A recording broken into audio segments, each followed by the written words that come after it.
Bonjour, j'aimerais vous parler du domaine du Trapadis aujourd'hui avec le vin doux naturel Rasto Grenat, millésime 2017.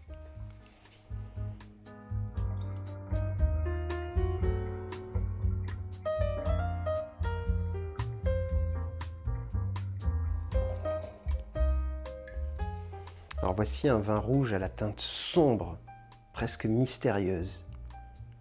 Je la qualifierais de pourpre, mais très intense, presque une couleur d'encre. Elle filtre à peine la lumière.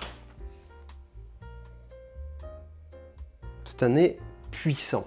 Le cuir, la venaison, le fruit noir, très sauvage, épices, champignons. Je dirais que ce nez force le respect.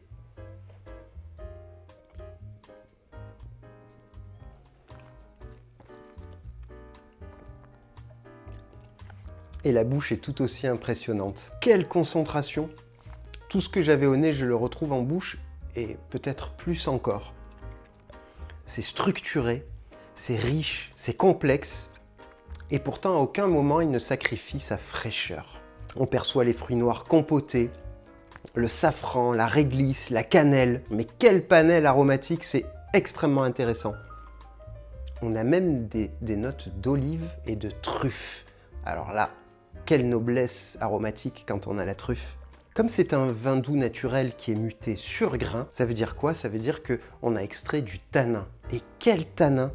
Ils sont du début à la fin un petit peu la colonne vertébrale du vin. Ils apportent à la fois une certaine fermeté, mais une fermeté qui est parfaitement enrobée par cette douceur, cette rondeur, cette sucrosité naturelle qui est d'une séduction. Ça apporte un côté sexy au vin. On ne se lasse pas.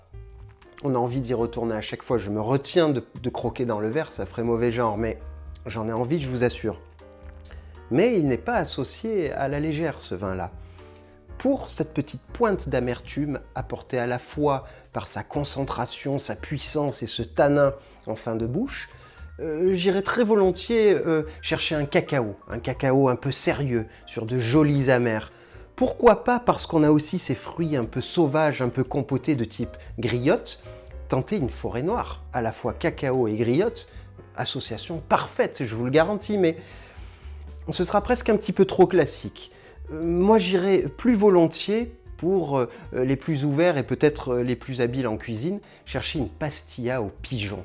Agrémentez-la d'un petit gruet de cacao, d'une pincée de cannelle et de safran, et alors là, l'association sera absolument sublime, je vous le garantis. Bonne dégustation à vous.